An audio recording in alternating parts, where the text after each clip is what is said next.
shining, shining, nice and bright, bright. The birds are chirping, chirping, and I'm ready to fly. Time to get ready, ready for another day.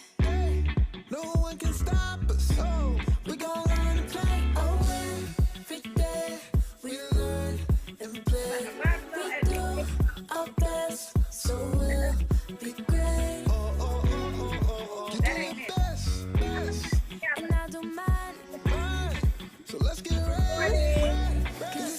Good morning.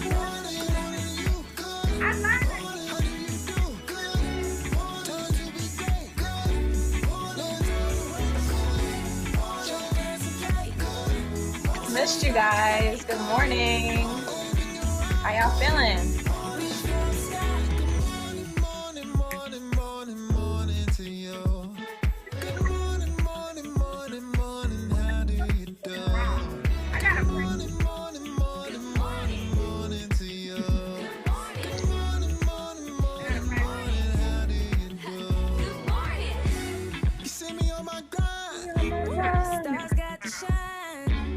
I'm a supernova. Yeah, you see me taking over. Yeah, I'm on the move. I got a way to stride to.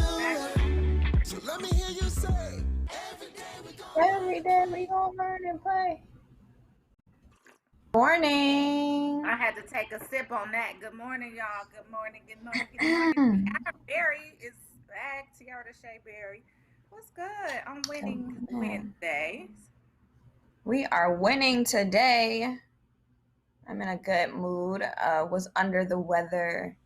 Had COVID-like symptoms. It was very scary. Oh no. Took a test.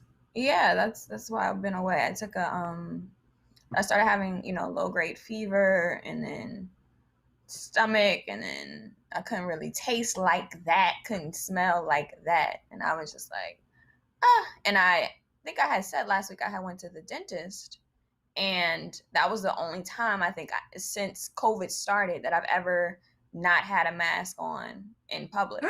Because obviously you can't have a mask on because I take it off with the dentist. But they were practicing safety precautions and all of that, but that just had me anxious, just like, do I have COVID? Is something wrong? But I went and took a test, came back negative, and then I'm waiting on one more test to come back because I did. They say if you could test too soon and it could be a false negative. So just to make sure, I'm taking one more test. But I'm happy to be back, feeling much better. And yeah, y'all been holding it down. Mm-hmm. We've been having fun, girl. We've been learning and playing every day, and today is Winning Wednesday, so we definitely gonna win today too. So happy that you're back. So happy that you feel better, and we are happy that it was not COVID, at least for the first test, right? So fingers crossed it's not for the second one. How you feeling now? I feel much better. I can say, whether or not it was COVID or a flu or a 24-hour virus, I think that resting is so important, because that was the one time I could not get out the bed and just have a normal day. And since then, mentally, physically, emotionally, I'm just grateful that I can just, get up and get back to the regular schedule program. So I feel better.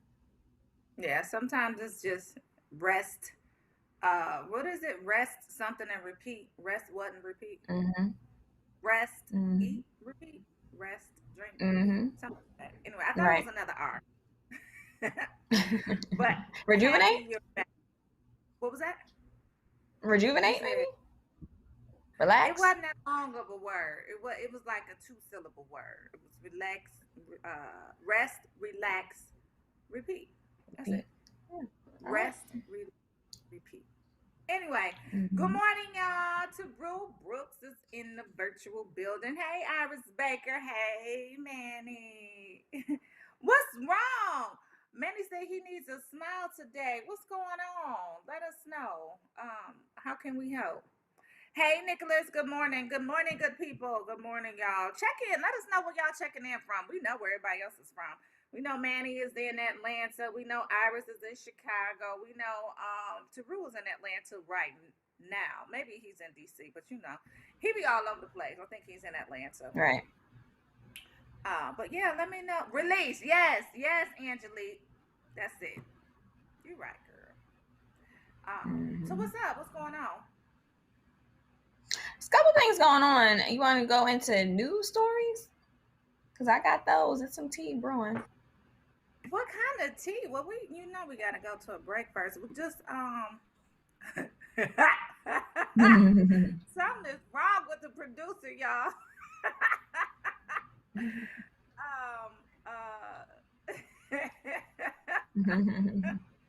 I can't tell y'all what he said.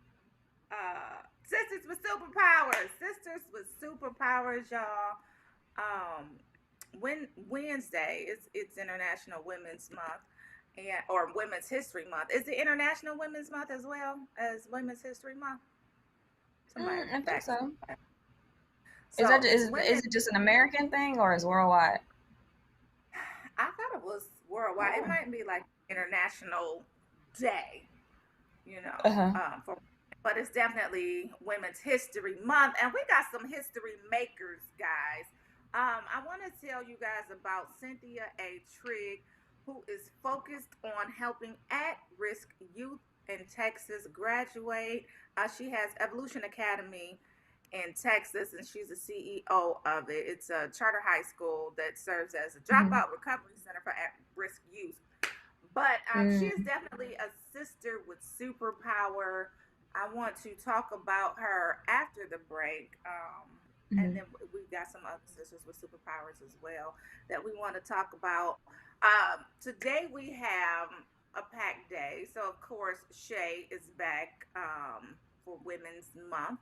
And she has Tiffany. I believe her guest name is Tiffany. Tiffany is going to come on and talk to us about some great and exciting things. And then, we have an artist coming on too. I'm always intrigued by artists because I think like undercover, I'm an artiste.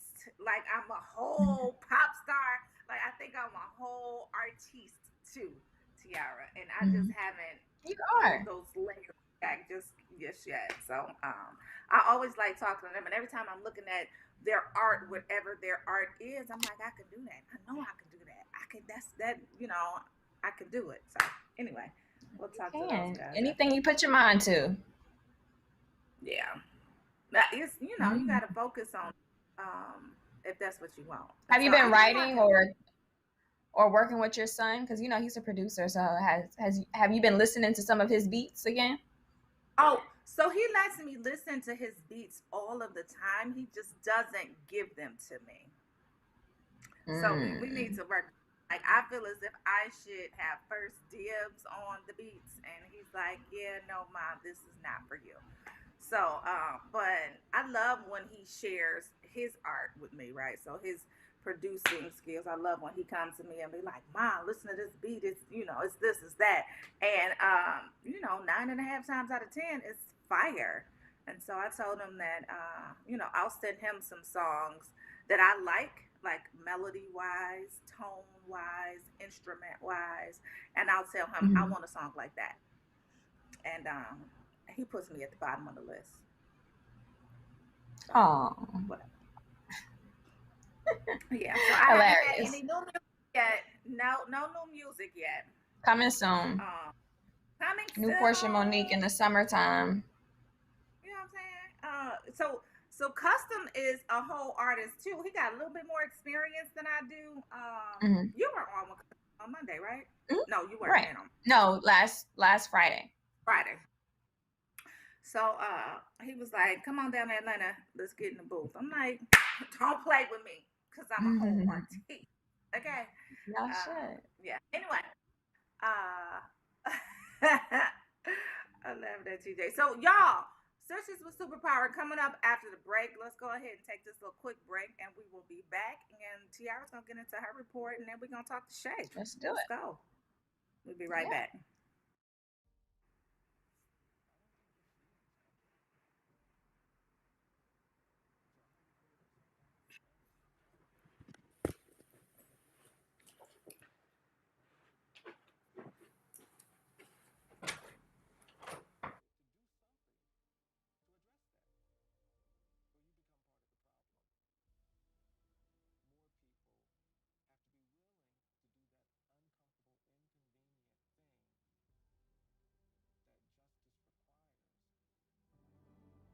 things to get better.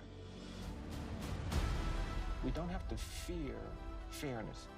We don't have to fear equality. We don't have to fear doing the right thing.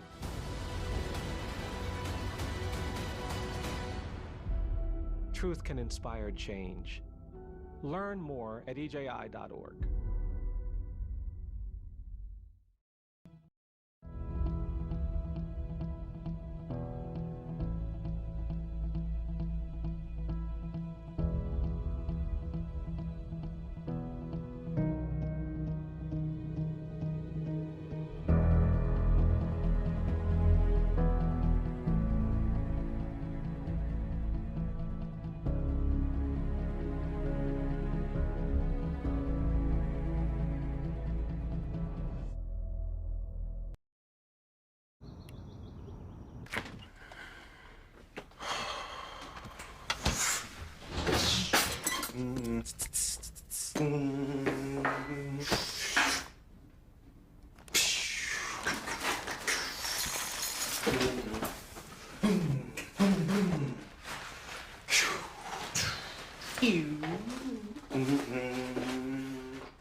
If I could be you, and you could be me for just 1 hour.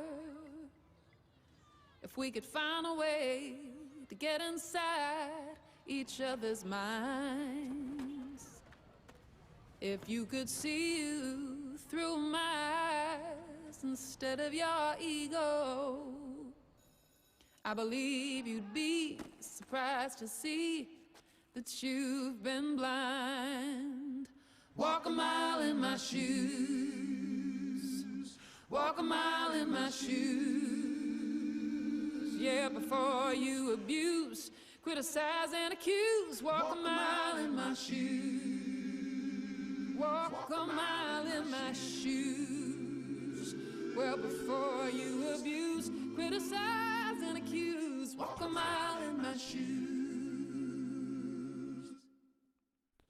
2, 1.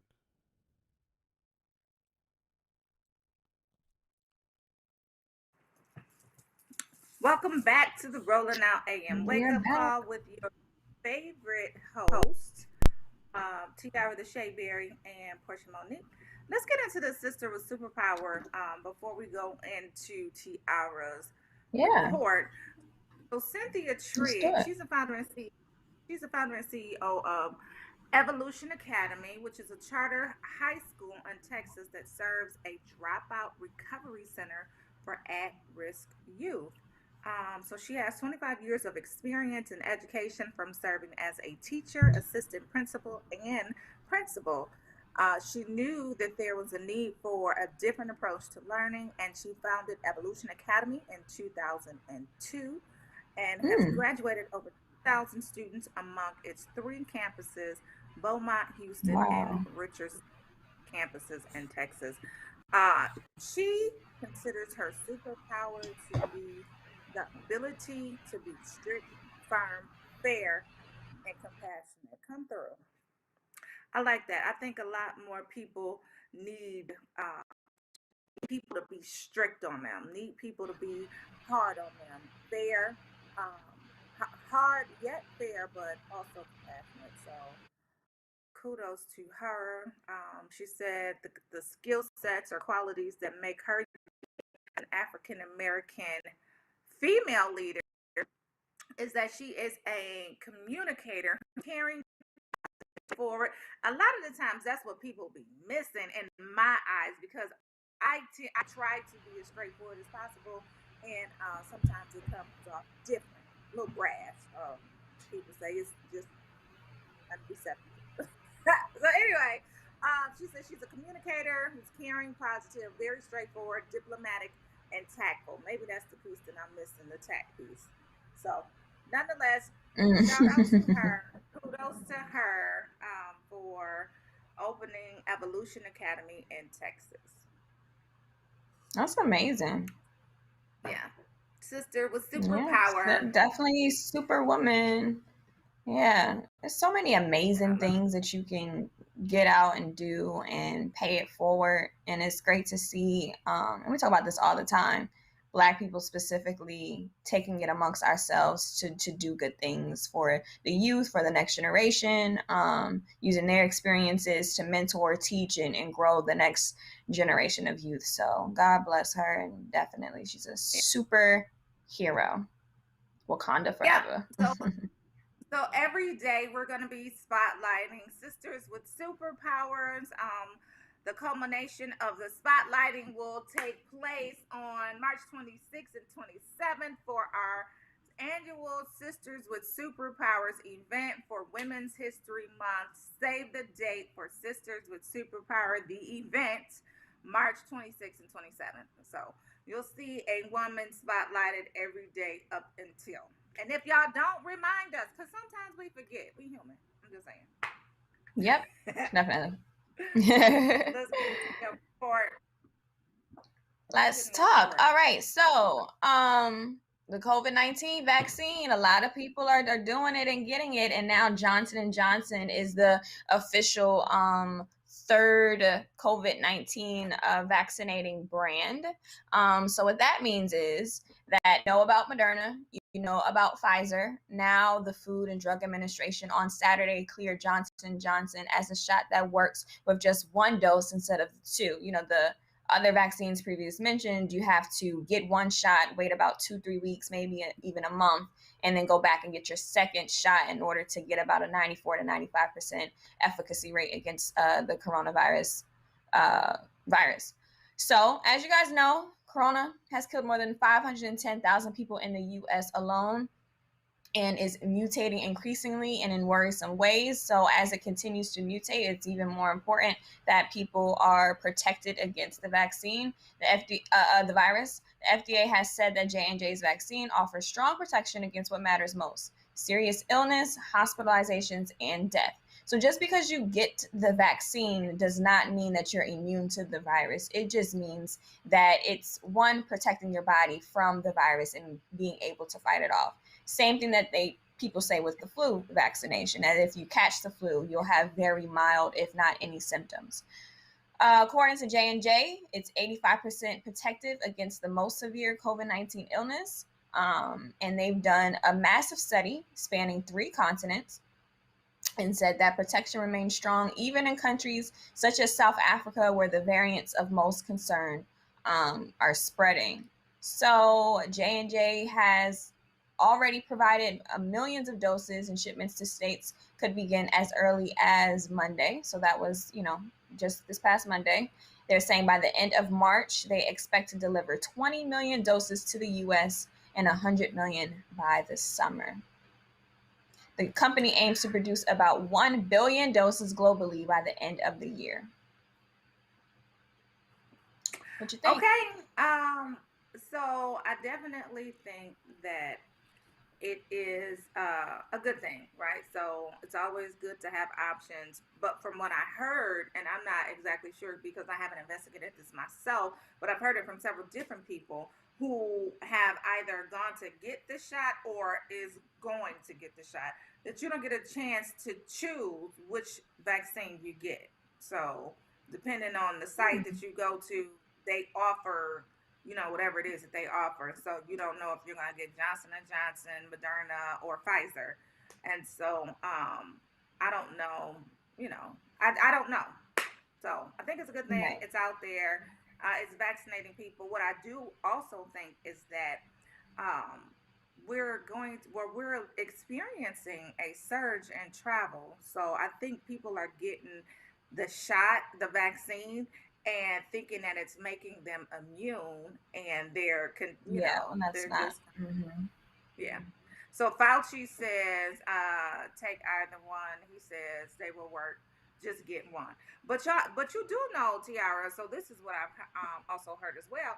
So the governor of Texas has opened up the state and dropped the mask mandate. What the heck? That's not what I wanted to say, but I said. What I was thinking is, okay, businesses are clearly suffering. Society mentally is suffering. People want to get out the house. And if you want to be able to open businesses, restore the economy, restore social life as we know it, and allow people 100% the ability to come into restaurants, stores, retail spaces, whatever, why would you also drop the mask mandate too? Like, pick one. Do you want to be the blessing and the curse? Because my whole thing is similar to Atlanta. We have a choice here. Things are open, but you can go to the club and wear a mask. You can choose not to go to the club. You can whatever. But for the governor to drop a mask mandate and say we're going to open everything up too is so wrong. People in Atlanta know we need to wear masks. It's whatever. But it's telling people, oh, I'm going to drop the mask mandate and everybody come link up like nothing ever happened. It makes absolutely no sense to me. That's crazy, y'all. I don't get it. I heard Mississippi was another state as well. I did not fact check. I was just perusing and looking. I didn't go to CNN or nothing or anything to see if that was the case, because sometimes that's where I get my source, CNN. Yeah, I like yeah, but I don't know. I don't have family in Mississippi. I don't. I do have family in Texas. And I was planning on going really soon, maybe April, to one of my girlfriend's celebrations. She got a promotion and she got a divorce. So we're celebrating both.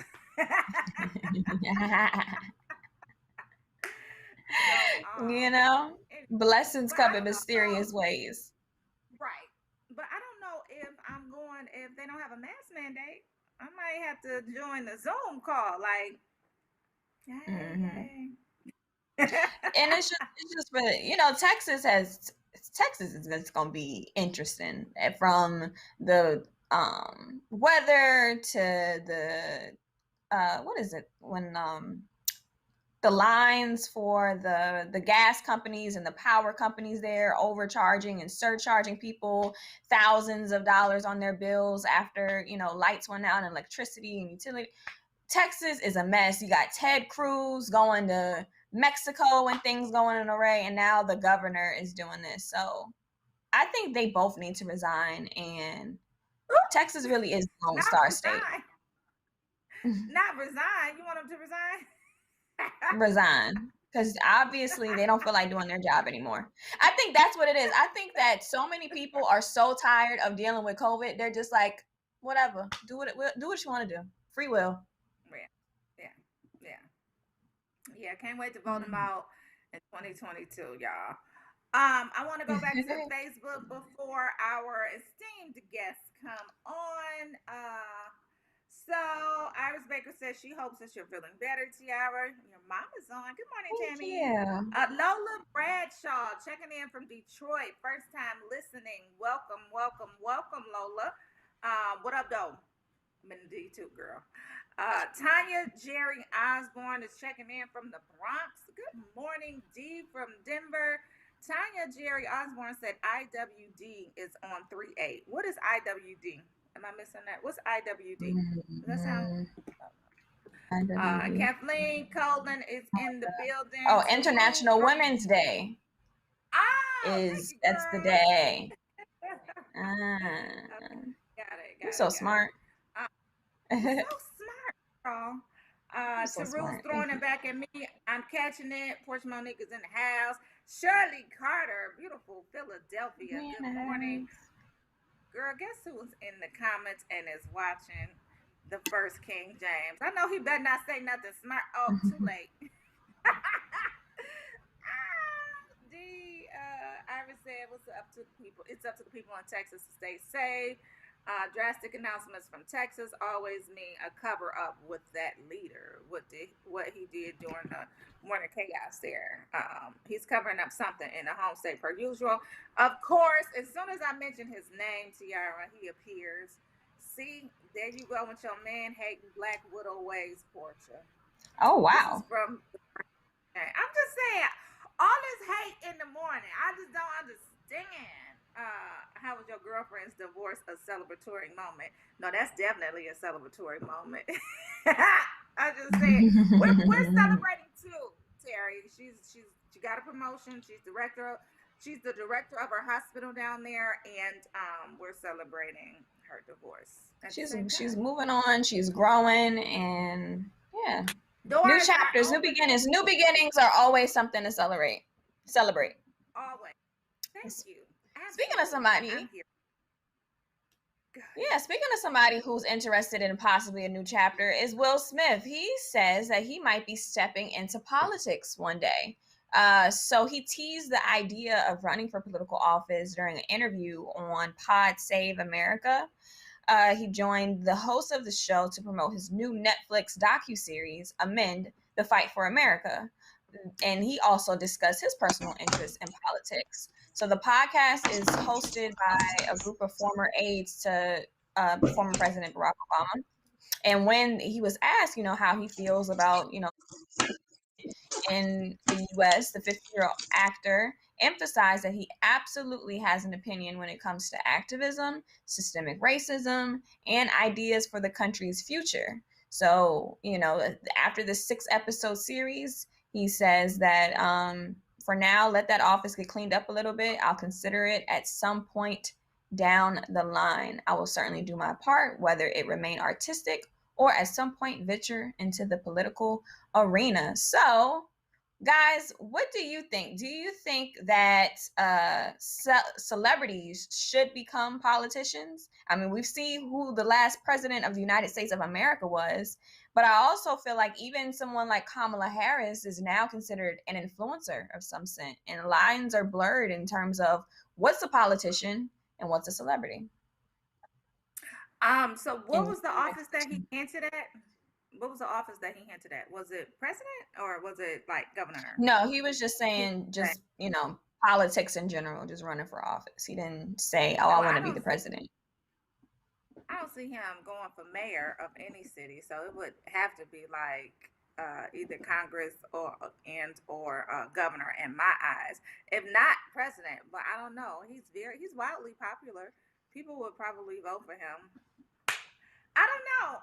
So we have a long history of celebrities getting into politics, right? So I don't know if it's the right thing to do.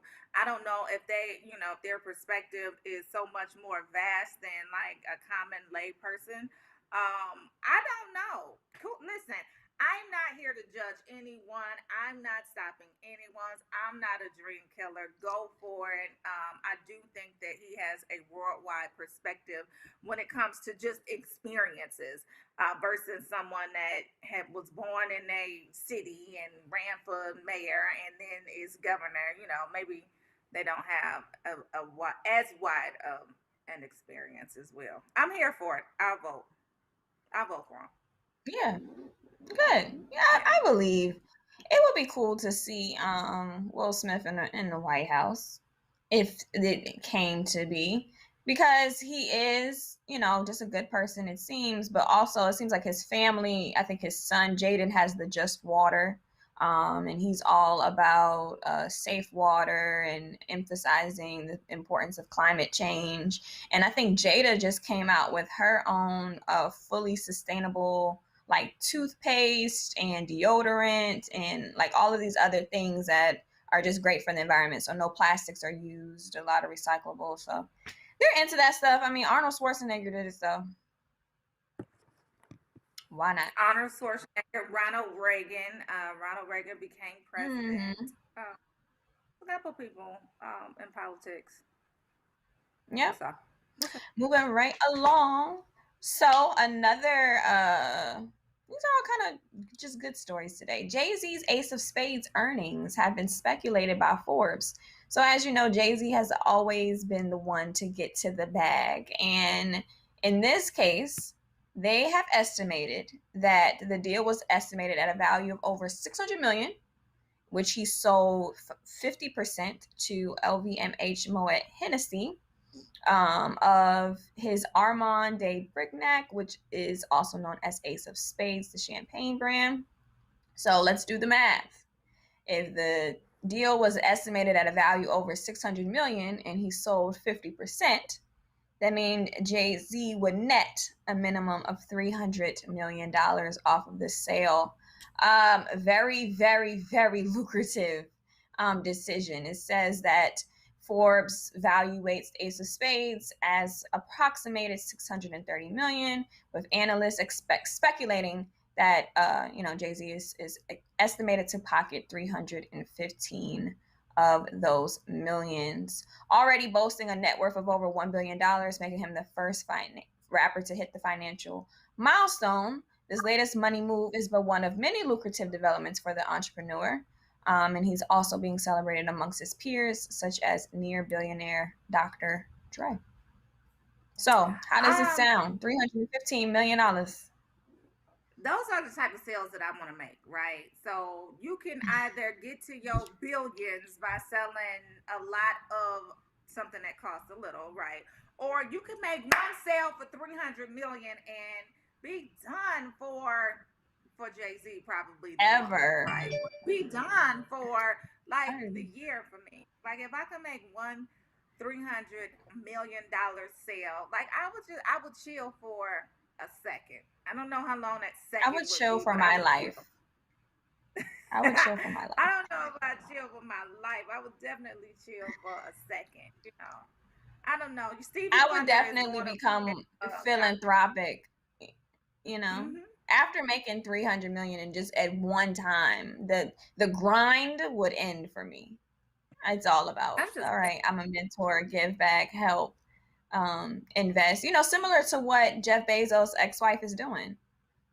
How she's just giving it away and donating, There's nothing else that she really can do with her money. Like she has any and everything that she wants at her disposal. When you get to that level, you have to find other things to do to be meaningful, right? So she don't want another bag. She probably was never into it. She don't want another car. She don't want another house. I don't know. Okay. Anyway, we got a guest, y'all. But just to close that out, I'll probably go. Time for Winning Wednesday. Give me some dual citizenship in Africa. I'm gonna go stay with Stevie in Ghana. That's all I'm saying. Winning Wednesday, y'all. What'd you say, Tiara? I think Stevie can sing. Oh.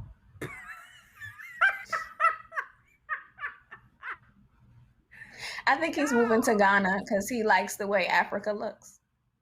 Oh, you know what? I'm gonna leave that one right there. Girl. We got Winning Wednesdays with Shane and Tiffany Delaney. Let's bring them on, y'all. D, wasn't that funny? Girl, she funny. Shane. Good morning. Tiffany. Good morning. It's morning. Good morning. It's Tiffany Delaney. Tiffany. Hey, Tiffany.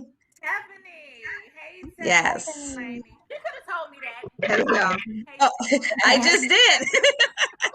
Tiffany could have told me. Hey, Tiffany. Good morning, girl. How you doing? Good. How are you? Wonderful. Good. Welcome, Tiffany.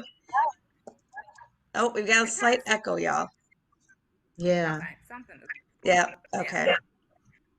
Are we good? Well, welcome, Miss Stephanie, to Winning Wednesday, rolling out Women's History Month. So I want to start with the dope Black woman that's doing it in the Twin Cities, who's very low key. She's low key and humble in her journey, and while she's helping others change their lives. So welcome on Winning Wednesday. It's my favorite day. So thank you for coming. Thank you for having me. Yes. So let's just talk about who you are. You're a founder, you're a CEO, you're a consultant, you're a real estate agent, you're a mother, you're a friend. You're just a little bit of everything, aren't you? Something like that. I wear many hats. Yes. Yes. So I want to get into like your main business, and then let's trickle on down. So you have Visionary Coaching Academy, and that's also part of the Visionary Aries. Am I saying that right? Wildlife Visionaries. Yeah. Yes. Okay. So tell me about that and how that is influencing the community. Well, Wild Eye Visionaries Coaching and Consulting is just simply a business consulting firm. But we work with people who have vision. So it's not necessarily your typical business. It's the people who are a little bit more creative and their vision is beyond what is the norm. So we try to cultivate and manifest what's beyond the normal standard for your business and just go beyond that. Just try to knock it out the park, basically. So you're helping small businesses. Do you target mainly Black women, or are you all over the map? I'm all over the map, but I do, the majority of my clients are African American. The majority of my clients, well, no, I can't, it's about 50-50 men and women, but the majority are African Americans, but I target everyone and I'm all over the map. I'm actually all over the globe. I have, last year my business went international. So I Yes, have I saw clients that. that are now overseas. I have clients in London. I have clients in Bangladesh. I have some clients in India. So it's an international consulting firm at this point.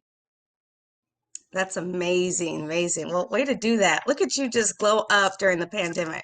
Go, girl. I love it. I love it. Also, did you not make the Forbes magazine, if I remember correctly?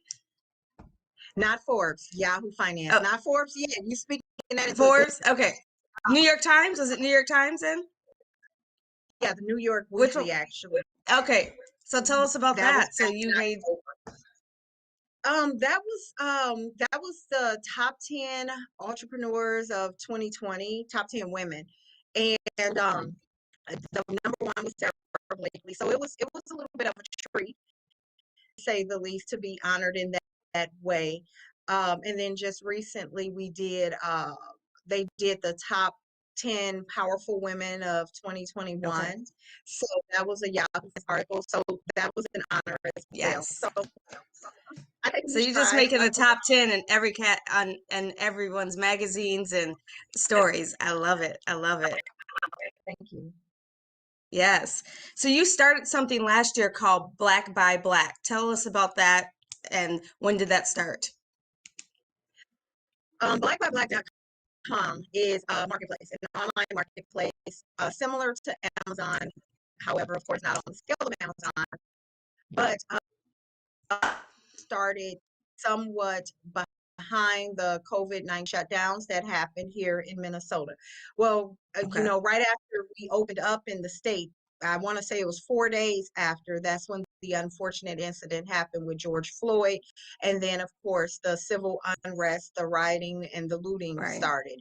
But that started all across the country. So I started getting, a lot of middle of the night phone calls and from all over, from people being killed, unfortunately, to businesses being burned to the ground. And I was literally just spiraling Right. emotionally. And it was either I was going to uh, react or respond. And I decided to Right. respond instead of react. And I responded the best way I knew how. And it was like, create a space where businesses Okay. can continue to do business outside of their actual brick and mortar. So, and they can take their business globally. That's amazing. So do they sign up if you're, a small business? Do they pay a fee to be on this platform? How does that No, work? there is no fee. You just sign up to Oh, become a seller. amazing. There is a fee per item sold. So it's 99 cents per item sold, and plus, all of the payment processor fees. But you just sign up to become a vendor. We ask that you at least 51% Black owned. However, at this particular point, we're not policing it. We're just trying to board. As of today, I believe we have 65 stores on the platform. So, Nice. and as we start to do the 1099s and W-4, and all of that, we need to start making sure that they are a Black-owned business. No, it's just the honor system. We ask that you be at least Oh, 51%. that's nice.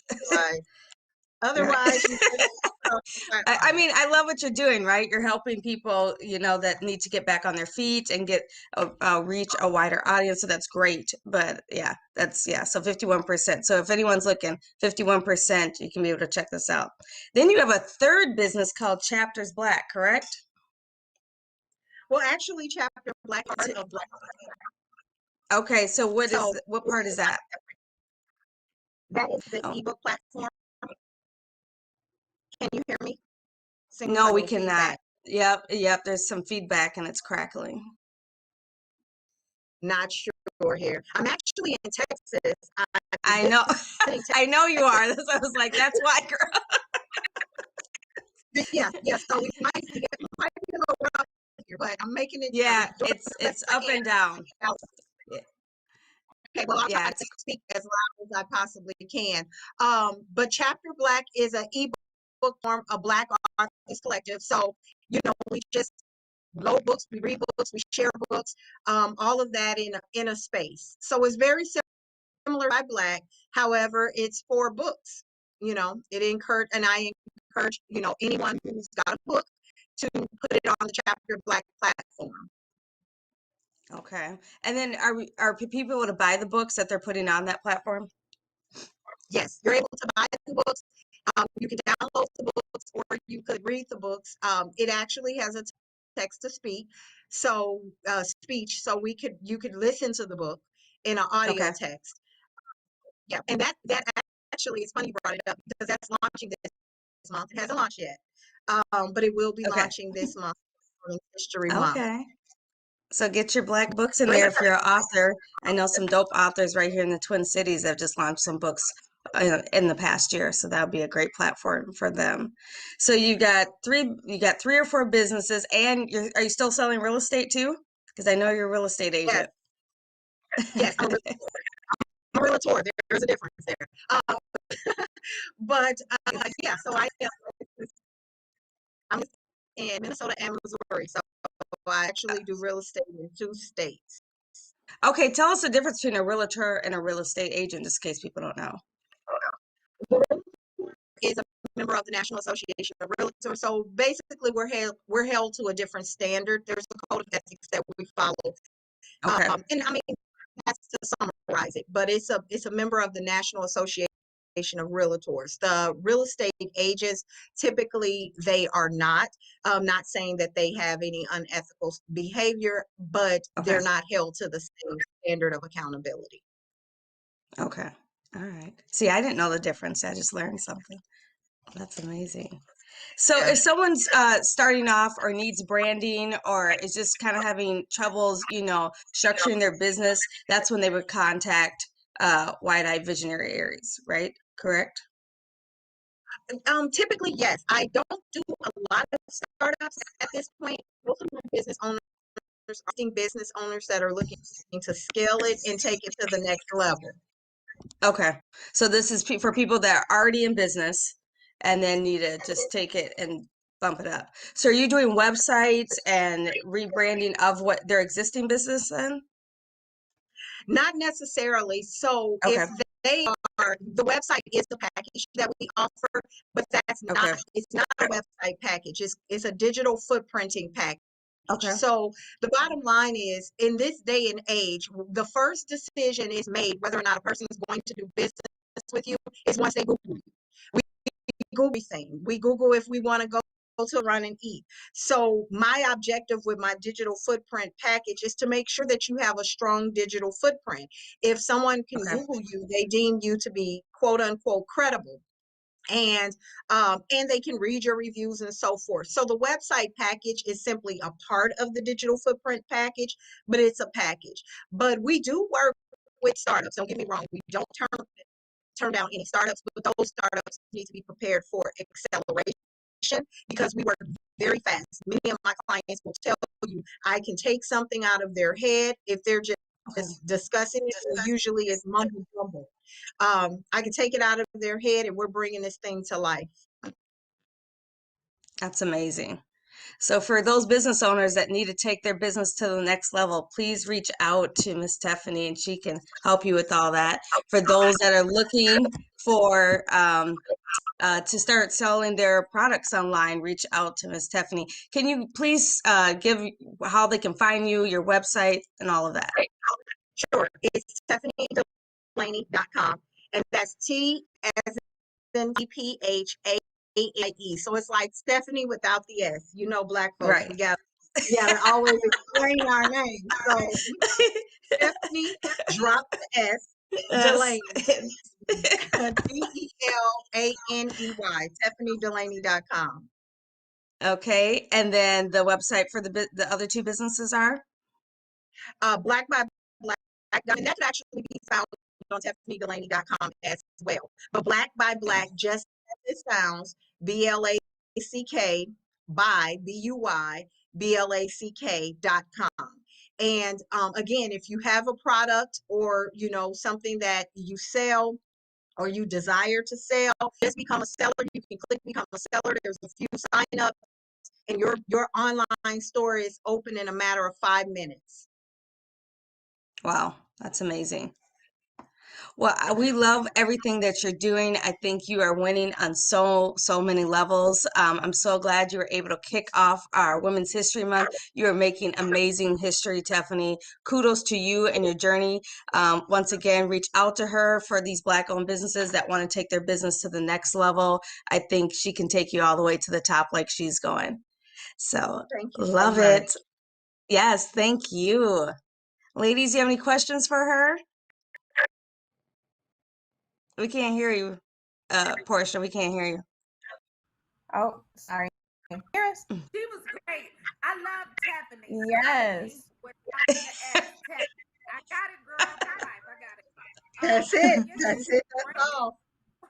That's all we need. But I love the fact that you said you can take them and have them up running for business. You got a product in 5 minutes. I love that. Right, So right, that's definitely something that we can all benefit from, because it's all of the other questions in our mind when we're owner. Like, how do we do this? How do we do that? And so if you right, can take something as important as getting that online presence up and making sure that they're ready to sell their product within 5 minutes, that's really kind of like the bridge that we need as business right, owners versus execution. So I love that you right. said you can do it in 5 minutes for people. That's awesome. Mm-hmm. Thank you. Yes, she's definitely taking the stress out. So we appreciate that, helping Black businesses. Well, thank you for coming on Winning Wednesdays. You are definitely winning on every level. And as always, inhale the positive, exhale the negative, and we'll see y'all next week. Thank you. Thank you. See you later. Thanks for having me. Thanks. Bye. Thank you. That was good. Wow. I know she's busy, and she's a mother. She's a super woman. Wow. Yeah, she got an S on her chest. Maybe we need to put I'm Every Woman up in terms of the song. When the super women come on stage, TJ, Right. maybe we should have them have some intro music that says I'm every woman. It's amazing. Yeah. Yeah. Cool beans. What time is it, y'all? It is 9:00. It's 8:49. 8:49 on the Rolling Out AM wake up call, y'all. We got another guest coming up shortly. But Tiara, were we done with your report? We were basically done. I did want to share some good old Black history, because even though it is no longer February, our skin is our logo. So I celebrate Blackness all year long. Did you guys know that today was the day of the infamous Rodney King beating, which led to the outcry of just civil rights and activism throughout the 90s. He was beaten by a group of white policemen out of Los Angeles, California, which sparked international controversy. And, we still deal with the challenges of police brutality as it relates to Black men and women in America specifically. So we just want to highlight and raise up Mr. Rodney King today. Look at that. Terrible. Rodney King sparked the saying, if hashtags was out back then, he definitely would have coined the hashtag, can't we all just get along? Mm-hmm. Can't we all just get along? Rodney King. Definitely. We knew that it was taking place back then, but we didn't know to the magnitude, because I don't think social media was out back then. And so news didn't travel as fast. That was definitely a national story. I remember I think I was in Detroit at that time. I remember being in Detroit, hearing about it in California. Um, but it just didn't travel as fast as it does right now. You say something right now, you put it on Twitter, on Facebook, on whatever social medium, and it'll be all around the world. So, does anybody know if Rodney King, what he's doing today? Is he still alive? Yeah, Rodney King's alive. I do know that he's dealt with. Oh, actually, no. Seems like he's not. It says that he died June 17th, 2012, by accidental drowning. Wow. Okay. Yeah, I think he went through a lot in terms of a settlement. It says that the mayor offered $200,000 in a 4-year college education funded by the city of Los Angeles. He went through a lot, in terms of, settlements and things like that. And I think he was very shooken up by everything that had happened. And then come to find out towards the latter of his life, that he was found underwater at the bottom of his swimming pool. Yeah. Wow. Unfortunate. So rest in but people's lives, serve a purpose. And I think, regardless of who Rodney King was, he was a martyr of, a bigger movement similar to, the George Floyds, and they have a new George Floyd Act going out right now, as well as the Trayvon Martins and the Sandra Bland. So, I just try to believe that they represent something bigger than all of us. Yeah. Yeah. We have a guest? She excuse me, she's coming up at 9. So we'll bring her on. Her name is Vershawn Sanders. Vershawn Sanders Ward. And she's a first recipient of a BFA in dance from Columbia College, Chicago. She's also a Gates Millennium Scholar. I love when I see those. Right. She's a founding artistic director and CEO of Red Clay Dance Company and is currently a candidate for Dunham Technique certification. She's a 2019 Chicago Dance Maker Forum awardee. Maybe I can get her to help me do a little 8 count for my opening in the morning on the show. I just need bam, 2, 3, 4, 5, 6, 7. Just keep doing that. I just need that. So we gonna ask her when she come on if she could just give us something. That'd be cool. Yep. Yeah. She is a 2019 Chicago Dance Maker Forum awardee, a 2019 Harvard Business School Club and Chicago Scholar, a 2017 Dance USA Leadership Fellow, a 2013 Arts Awardee, and a 2009 Choreography awardee from Harlem Stage, New York City. She just got awards and accolades all over the place. Yes, girl, I can't wait to talk to her. So in 2015 and 2018 and 2020, New City Magazine selected her as one of the Players 50 people who really performed for Chicago. Her choreography has been presented in Chicago, New York, San Francisco, the Yard at Martha's Vineyard. That's on my bucket list. I've never been, y'all. I've never been to Martha's Vineyard, but I think that's the chic, the she poo poo place to just go and vacay. I want to go to Martha's Vineyard. And internationally in Toronto. I am eager to talk to her. Yeah, maybe she can give us a little seat, chair, 8 count for me anyway. Love that. I'll pay. Yeah. So we can't wait for her to come on.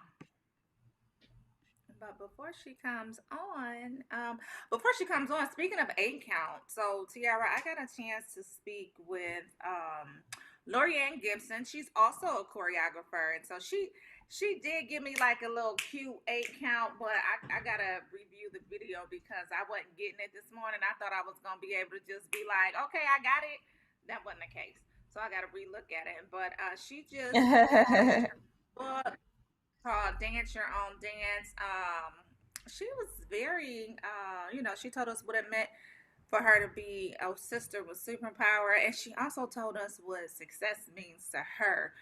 This year, I really want to focus on talking to successful people and finding out what their definition of success is because it's different for everyone, you know? So, yeah, we'll see. We'll see.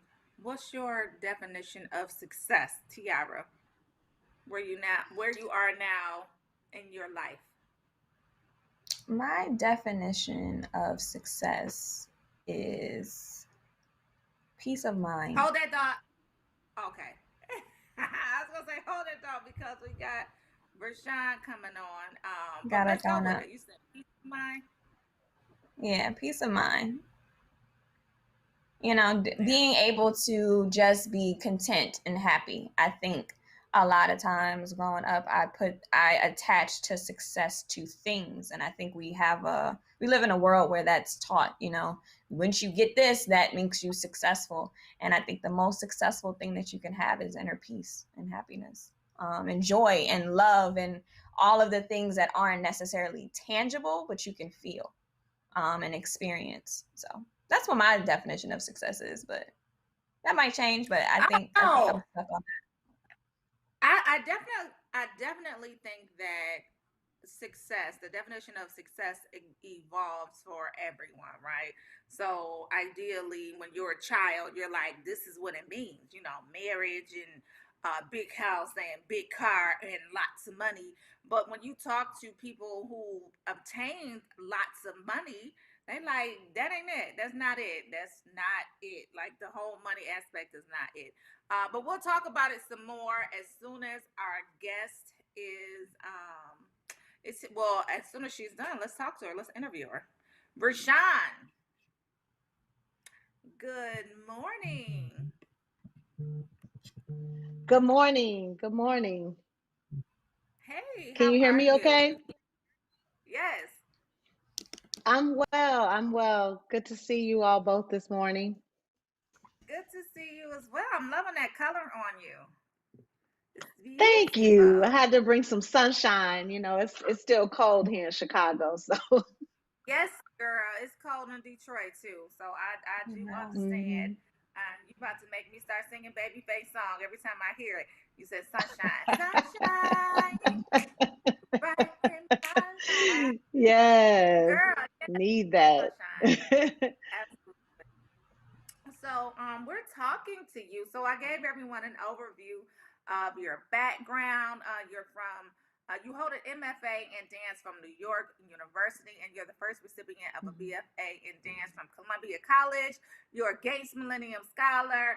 You're the founding artistic director and CEO of Red Clay, and you have a host of accolades and achievements, accomplishments, and so on and so forth. Welcome to the Rolling Out AM Wake Up Call. Thank you. I'm so glad to be here.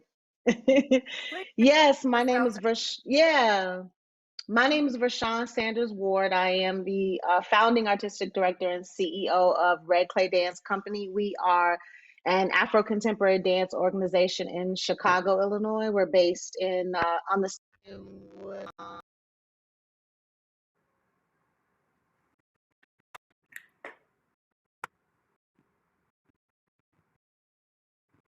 I think we.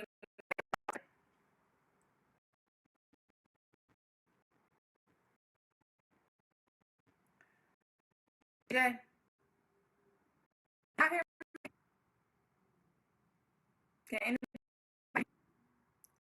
hear you. You can hear me? I know. I was all listening. Something happened to me. Maybe disconnect from them. AirPods. Yeah, you were good. Those earrings are fire too, girl. So I was telling y'all, so about you while you're working through your audio. We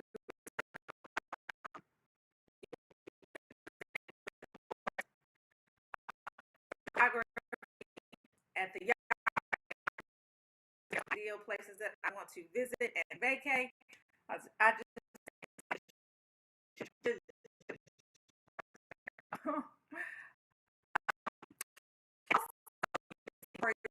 commissions from Columbia.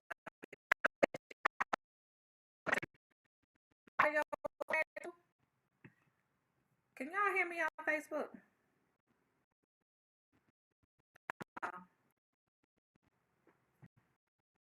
No. Okay, I don't know what it is.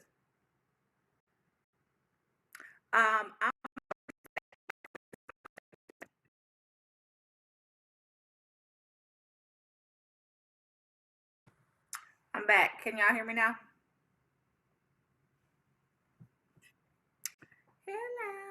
Hello.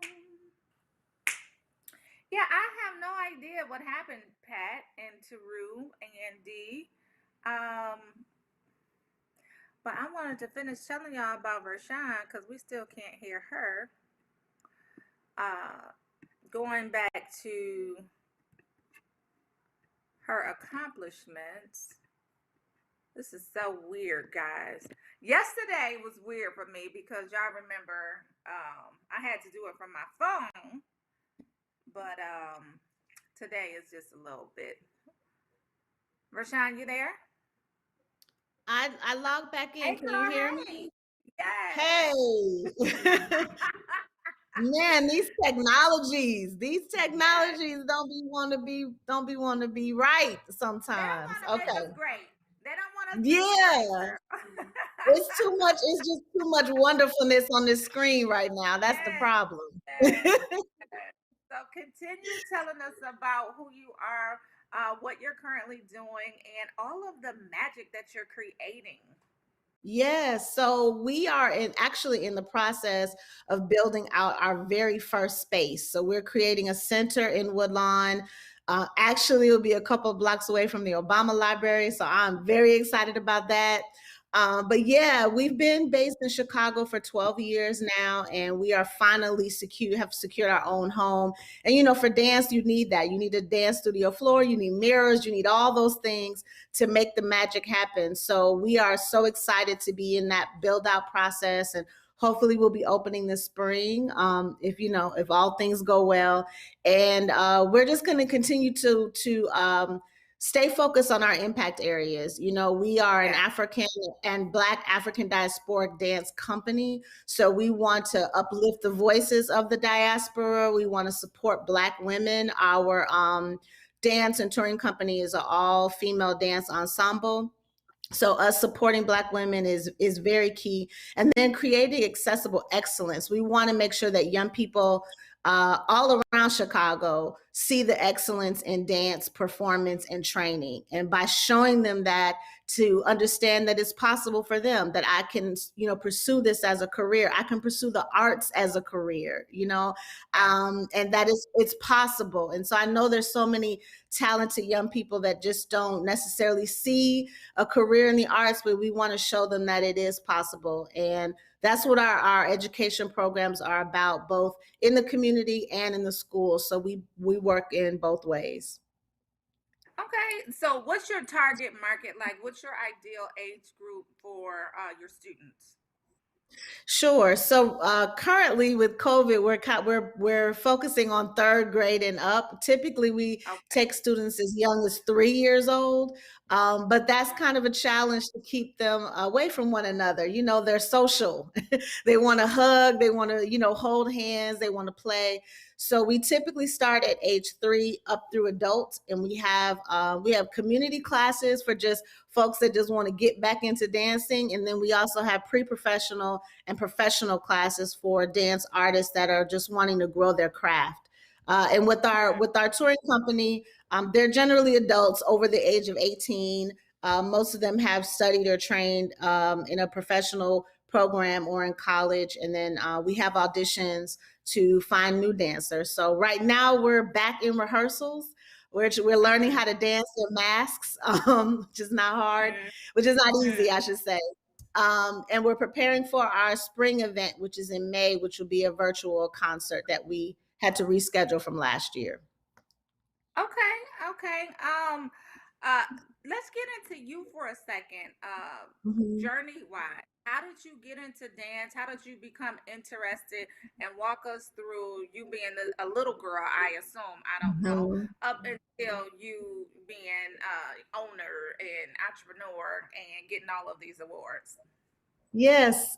So my mom put me in dance fairly young. I was like 4 or 5 years old, just to give me something to do and get out of her hair for a little bit on Saturdays. And then I danced up until about middle school, and I took a break and wanted to do sports. My dad was a baseball player. He had received a full ride to Stillman College, HBCU. And I just wanted to connect with him and understand, the work ethic of an athlete. And at the time, I didn't see the connection between dance and athleticism. But eventually, once I got to high school, my dance teacher was like, okay, that's enough softball. You need to come back to dance. And I started dancing again, and then eventually ended up at Columbia College, where I completed my BFA. And a year after graduation, I applied and got into NYU, Tisch School of the Arts. I always wanted to go to New York, live in New York, just kind of, live that dream. And it gave me an opportunity to do that and build relationships and network while I was still pursuing and growing my artistry. And then right after NYU, I spent the summer in dancing in Martha's Vineyard at this place called The Yard. And then I had my first trip to Senegal, West Africa. And that changed my life. I had been following a choreographer by the name of Germaine Oncogny, who is the mother of African contemporary dance. I met her in undergrad, and I spent 3 months at her school. And that's where I began to envision Red Clay Dance. I saw the impact that her school had on the village. The people, bringing artists from around the world, literally from Australia to Japan, were there. And I wanted to create something like that in Chicago. I wanted young people to see artists from around the globe in their city. And Chicago is a beautiful city. It's a lovely city. But to have artists come into our city, and that's what I wanted to create with Red Clay Dance Company. So I moved back to Chicago in 2010, 11, and we've been here ever since, working it out, just bringing our artistry, bringing our voice to the Chicago arts sector. And as a nonprofit leader, I'll say I had the opportunity to take classes through the Harvard Business School. I was a Harvard Business School Club of Chicago scholar last year, and had an opportunity to travel to Harvard and really just get to understand the business of the arts. When you're a creative, you just think about creating, but bills have to be paid, right? Staff salaries have to be covered.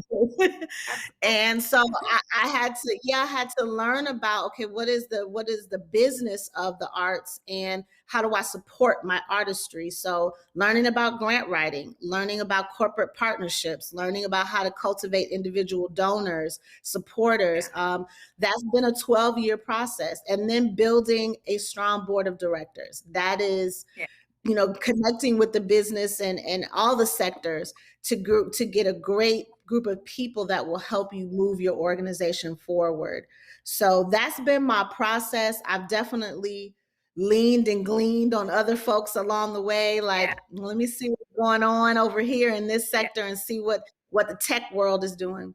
But that's been my journey, and it's been a great one. And it's still continuing. I'm still young. I might be leaving the stage in a minute, but I'm still about artivism, art and activism, and advocating for our communities to have what we deserve, and continuing to highlight the culture that we create. We are the culture creators in the world. Globally. We do that just naturally. So yeah. I love your story. It's such a beautiful story, very, very inspiring, and you have such a breadth of exposure and knowledge and experience that you can bring to just the students. And I love that your students are really young. And if you could Mhm. have them younger, you would, but because of I COVID, right? would. We welcoming the babies back as soon as we can. As soon as Yes, we can. yes, yes. Yeah, we miss I them.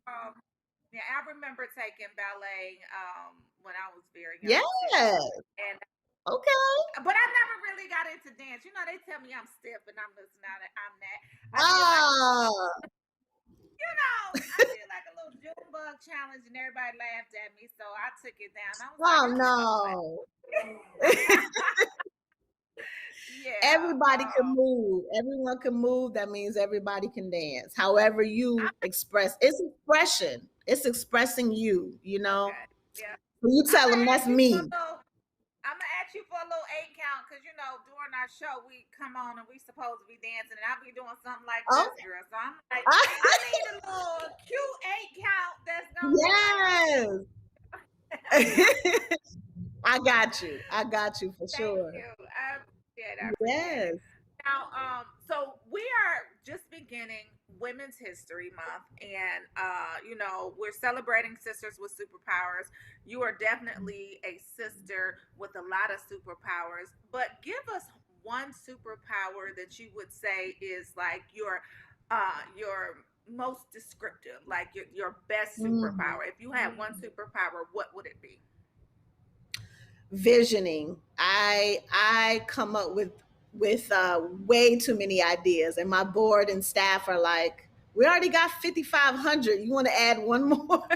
I ideate very easily. It's been something that's been a gift, and how to vision forward. That's definitely a superpower of mine. And I vision forward by understanding my history and those that have come before me. So when you talk about um, women in history, the work of Catherine Dunham, Pearl Primus, Carmen de Lavallette, like all of the Black women that have come and paved the way for a dance artist like myself to be here. By looking back at what they accomplished helps me vision forward for what I was possible for me. So definitely visioning and ideas. I love that. I love that. Speaking of visioning, right? So, I don't know if you envisioned this before it happened, but you're also a cover girl, and you graced the cover of Demo, Columbia College Chicago Alumni Magazine. Tell us about that Yes. experience. I did not envision that. I'm not even gonna. I was like, wow. When you think about a university that has so many alumni and so many artists, Columbia is an art school, so actors and directors. So I was very honored, surprised, but I was excited. I was like, all right, I'm ready to strike my pose. I'm good. That was so much fun. It was. And that was our 10th anniversary of the company, so we were just in celebration mode the whole time. Yeah. But it was wonderful. It was an amazing experience, and so honored. I love it, love it, love it. We are just welcoming our co-host back, Tiara Shakeberry. She's been behind the scenes listening. Please meet. We were talking about you before you came on, and we were just off field that you had all of this experience, and you went to all of these different places. I didn't know that you were in Africa as well, but Mhm. we can't hear you. Yeah. I don't know if she on mute or not. You on mute, girl? You? Yeah. We can't hear you. It's okay. It's okay. Well, it's been a pleasure speaking with you, Rashawn. I'm definitely going to follow you, but tell everybody else how we can follow your movement, catch up with the things that you're doing. If people are in the Chicago area, how can they get their students that are Yeah. 6 and up involved in your Yeah. academy? Yeah, about 6, 7, 8, somewhere in there. Sure. Yes. You can definitely get all information that you need about us on our website, red, like the color, claydance.com. And at the bottom of the homepage, if you want to stay connected, you can join our e-blast list. We send out information about what's coming up with the company. And then everything else is on the website. But you can also follow us on social media. We're on Instagram, Twitter, Facebook, all the things, at Red Clay Dance. And we would love to have your support. We do have a capital campaign running right now to help build out and support our space. So if you visit the website and go to the support button, donate tab, you can support that way. And if you're interested in registering your young person, definitely there's a contact form on our website as well under our Academy page. Wonderful, wonderful, wonderful. Thank you so much for Sean Sanders Wards. We appreciate your Thank time. you. I'm following up because I need my little 1, 2, 3. I mean, 5, you know, we 8. have virtual classes, so you can take them from wherever you are in the world, Yes. honey. Yes. Yes. Yes. Okay. We got you. I just need a little, while I'm on my show. Just a little intro. Yeah, just a little shoulder, you know, just a little shoulder. That's all you need. That's all you That's need. all I need. Thank you so much, Richard. Thank you. Take care. Have a beautiful day, everyone. Bye-bye. You do the same. Bye-bye. So we're trying to get Tiara Berry sound together, y'all. We're not on Tech Tuesdays anymore, so we gonna get it together real quick. But I loved her. I love what she does. I loved her journey of, just following through with the arts. Even when she took a break for middle school to do sports, she came right back to it. Life is really just about experiences and helping one another and learning what it is that you love and sharing that love with the world. And so I'm excited for her to do all of the ventures that she's doing and inspire other people. So kudos to her. Definitely appreciated her story. I'm gonna be taking some of her classes, y'all, to do my little 1, 2, 3, 4, 5, 6, 7, 8. Hey girl, hey, I can hear Tiara. She's back. What's up, girl? You can hear me? Yes, ma'am. All right, great. I don't know what that What was. did you think about her? It's just, crazy how you can do so many amazing things and be so humble in the process. And she was just like, yes, I do this and I've done this. And oh yeah, that too. It's just amazing to hear. Yeah. Thank you, Pat and Terry, the first King James. Thank you. They said great interview, great guest. Good job. I love it all. Mm-hmm. And then, I love the fact that she said she visions forward. Like that's her superpower. I think that's the first time that I've heard that. And we've been doing Sisters with Superpowers for several years. And I think that's the first time that I've heard that. So yes, and yes. She was great. Speaking of women with Sisters with Superpower, so I got a chance to talk to one of the co-stars of Coming to America 2. That is out March 5th on is that Amazon Prime? Is it Amazon Prime? Is it out on Amazon Prime? I believe it's out on Amazon Prime. It is. But I got a chance to speak with Namzano Mbatha. She is she's originally from South Africa. She was born in Durban, South Africa, but she is in the film. We can't necessarily say the role that she's playing. When I started interviewing her, I talked about the role that she played. She was like, I don't know what she's talking about because you can't give away the film, but we gotta keep the hype, right? Keep the hype. Yes, nonetheless, she was a great interview. So I think we have it queued up. I know producer TJ is getting it together, but we talked to her about the film. Here it is right here. Let's go ahead and look at it. And we'll talk about it when we come back. Sisters with Superpower. I am your host. We are here with Namzano. You play, so we're talking about Coming to America 2. You play Lavelle, who is the Prince from Queens. You play his love interest, and you're also the royal barber. Tell us about your role really quickly before we get into this film, because you killed.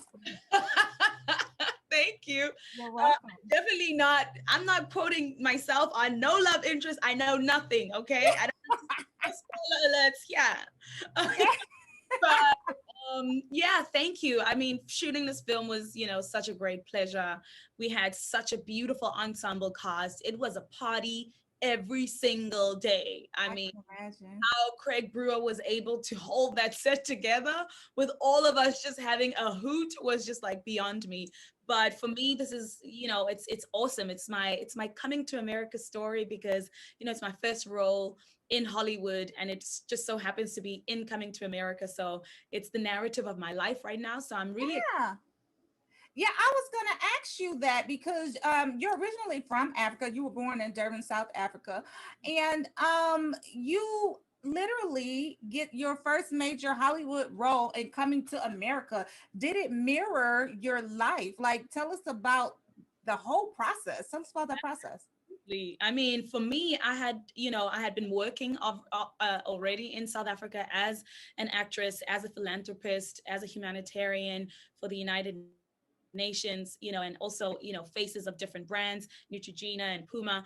And so, I felt like I had done so much on the continent. I just wanted change and I wanted to be closer to the pulse. So I thought, okay, let's give Hollywood a shot. So in 2019, I settled out in LA and I just kind of just went out into auditions and I met different people. But it was at the time when I was in Abu Dhabi and doing work for the UN that I got a call from my agent and he said to me, Ooh. So, let me back up from the camera, y'all. But so yeah, so that was go to rollinout.com to see the rest of the interview. She was amazing, beautiful, another beautiful spirit. And she talked in more in depth about the film and her process for auditioning, what it was that she had to do, landing the role, being on set with legends, and so on and so forth. So if you don't know who she is, go follow her on social media. She is like one of the next big things to come from Africa. She's a cover girl as well. She's a TV and film actress, humanitarian, philanthropist, businesswoman, and brand ambassador. She was born in Durban. She is an alumni of the University of Cape Town, where she obtained her bachelor's in a short period of time. She just kind of skyrocketed all over the place, though. This is her first major role in Hollywood, and she just talks about that too. So I love it. Go to rollinout.com. Love Watch the it. rest of it. No, that It's was there with amazing. And I loved her accent. I didn't know that like so many actors are from the UK, like and are I don't know if there's the training or their presence on camera, but a lot of our black actors and actresses now are originally from the UK and just yeah. internationally Yeah. just showing themselves on the big screen. So I wonder what it's because I really don't watch a lot of UK based films or TV shows. I wonder, are they as good as our TV shows and movies, or do the good So actors just say we're gonna go to good TV in America? so she's actually from South Africa. She was born in Durban, South Okay. Africa. And so Okay. but I do think that the UK films are just as if not, on the same page as United States films and all of that. But definitely South African. I am a culture person, right? So I like to watch the films that are done in Africa. I like to watch the films that are done in India. I like to watch the films that are done in, China. And so I love to see culture. And so sometimes they have their own little nuances with their films, but it still teaches you about their culture, the environment, who they are, their lifestyle. So I love them. I do watch them. I do watch like the different shows. Yeah. I don't necessarily have to watch shows from America, but I do. I like those. I also like kind of Hmm. like hood shows too, like hood films, like independent films, and I watch those too. Right, right, right. Yes, yes. D. Shield said, "I love films from all over. Nigeria are my favorite." Yes, Nollywood. I watch Nollywood. I watch Bollywood. I watch Hollywood. So, absolutely. Love it. Hey, Gerald Johnson, what's good? Yeah. So anyway, Sisters with Superpower, Namzamo. She's beautiful. Inside and out. Oh, and then at the end of the interview, she said, "We love rolling out." So I was like, "Okay, girl, y'all be in Africa looking at rolling out." So, Internationally known. Amazing. Okay. Yeah. So what else we got going? What time is it? 9:25 a.m. on the Rolling Out Star Studio. I'm not on Star Studio today. I'm on I'm on a Rolling Out AM wake up call today. So 9:25 on the Rolling Out AM wake up call today. Tiara Berry. What's good? Today is What Winning is Wednesday. good? Winning Wednesday. I'm looking at Terry's What you looking comment on Facebook. First King James, he said it's become a major point of contention for British blacks to play American black icons in movies like Selma, Harriet Tubman, Billie Holiday, Judas and the Messiah. Add that as well because they had issues with Yeah. Daniel. And that's it. Daniel Kaluuya. Yeah, I think it's an interesting take because we're all a part of the Black experience in the diaspora in some shape or form. And I can see how, the Black American experience is so special to who we are. But you can't, our ancestors are from Africa. So if a African person or a descendant of Africa ends up playing, a role that has to do with, a telltale American story, then I really can't say I'm upset at that.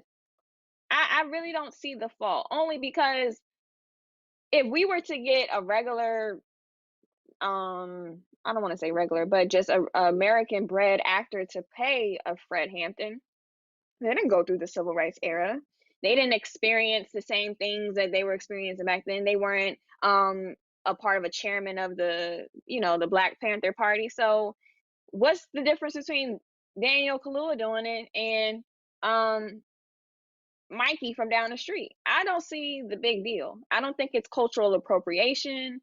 I don't see, you have the richest actors and actresses going on screen and playing different roles that they never lived that life. So it's not like they're lying. They're just playing a fictional story or telling a true story through a fictional way. Yeah.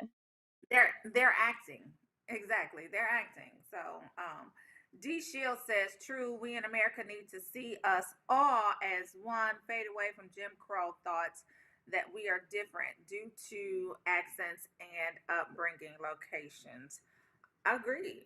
It's acting. That's what you study. That's what you go to school for. So, you know, I don't understand the contention piece of it. So Exactly. Me neither. I'm not saying it's not there. I just don't understand it. It's definitely there. I just don't understand it. Yeah. So anyway, let's get into some stories on the sites. Go to rollingout.com for your favorite stories, trending, breaking news stories. I want to talk about this one, Tiara, because I saw it yesterday. I watched the entire video, and I think that she made some very great points. And we're gonna pivot and talk about relationships now. But Tyrese's estranged wife warns women not to date celebrities.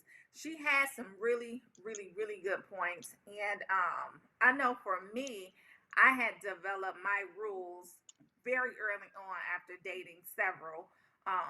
When it came to athletes, not necessarily celebrities, but athletes for me. It was the football players, it was the basketball players, it was the professionals, when they got into that life. And I didn't want any parts of it because of all of the things that she's saying in her video. But go to rollingout.com right now. It's the main story. And Samantha Lee Gibson is giving advice on dating celebrities. It says that she heads towards divorce. She offered advice to women everywhere, saying that although it may be tempting to date a celebrity, she's warning them to resist the urge. So yesterday, beginning of Women's History Month, she participated in a Q&A on Instagram But she was asked the question, would you recommend dating someone famous? Would you recommend dating famous? And she quickly responded with a resounding no. Did you see it, Tiara? I don't know I if you got saw it. I saw a couple clips of it. And I think that Tyrese himself, and I actually had the opportunity to meet him in person, and um I was invited to his house, not just me and him. It was like a party thing that I went to his house, You better and his clear that up. You better. yes, I Yeah, have not to just admit me I have been to and him. Tyrese's house. It was not just me and him. It was Tiana not. Taylor was there. Terrence J was there. Who was there? Vin Diesel was there. Lorenz Tate. It was a couple people that were there. It's like a little get together. I don't know. Um, college was fun. That's all I gotta say. And his wife was very not standoffish, but she was definitely not the entertainer uh type of person. She likes to be low key. She likes to not be a part of all the antics. And I think we all know, based off of just the way Tyrese acts on social media, how he's just outspoken on a lot of different things, that he's a lot for the average person. And I think that I can't argue with her for not wanting to date any other known person, a well-known person. And she specifically said, when you date very not just successful people, but famous people or people who have notoriety, they assume that everything is always supposed to go their way because things go their way often. And in relationships, they tend not to compromise. And I think that that was true for her, that he just wasn't a compromising lover, father, husband, possibly. And that's why they didn't work out. So I ain't mad at her. I think she's right. I definitely think she's right. I definitely see what she's talking about, and the more established you become, the more it is for you to have this sense of this grand sense of self. And if you don't have people around you that are grounded, people around you that are confident enough to tell your ass no, to tell your ass, check yourself, to tell your ass, you not doing things out of um, thinking through things, right? I just think if you don't have those grounded people around you, the higher you get, the more, for lack of a better word, arrogant and untamable to me that you become. You look at some of these people who just have a lot of money, and we could just use 45 for example. We can use him for example. Like, he was just unruly. No one could tell him what to do. He was a big ass crybaby. He threw tantrums, wanted his way all the time. And I think the larger you become, if you're not grounded, if you don't have a great upbringing and background and parents and siblings and family to keep you down and level headed, then you just kind of become this monster of a person. And nobody can tell you anything, and they, like she said, they feel as if they don't have to compromise. And I think in relationships, all relationships, not just relationships, romantic relationships, I think in all relationships there's a level of compromise that people just have to go through in order to maintain the relationship, in order to maintain the friendship, in all of them. So anyway, I think I don't know if it's queued up yet, but I want y'all to hear it directly from her mouth what she said about it. But basically, she basically said no. It was an overwhelming, resounding no, that you should not date celebrities. And she said, "Here's my thing." She said, "I think a lot of women want a certain type of notoriety when it comes to being with a certain guy, but that's not where your worth from. That's not where your validation comes from. Your validation comes from God and God alone. It doesn't matter who you're with." Um, and so she said while she made it, the article, shout out to who wrote this, Blue, Lucas Davis. Shout out to Lucas Davis. He been rocking out with us for a minute. But he said while she made it clear that not all wealthy men are bad, that is true, not all of them, because you got some grounded ones. But the higher they get, the more money they accumulate, the more people that they become responsible for, the more it's difficult for them to just, compromise. But she said that not all wealthy men are bad. She noted that the disadvantages that come with the territory of dating men with substantial wealth. Tiara, weigh in. Like, you've been around wealthy people all of your life. What is your experience with that? Like, you don't necessarily have to be in a relationship, but just kind of like the ones that you've seen, the ones that you've witnessed. Like, weigh in on it. I think, I was just listening to everything you're saying, and I think sometimes, yes, wealth can cloud people's judgment and to make good decisions or to see things outside of what's related to wealth. I do think that you just have to know where your blessings come from. That's the most important thing. Who are you thanking for what happens to you? Are you thanking a higher power? Are you thanking, God, if you believe? Are you thanking your village for being there for you? Are you thanking your loved ones? Are you thanking yourself for making good decisions? And are you, just those type of things, and knowing wealthy people and seeing the flip side of wealth.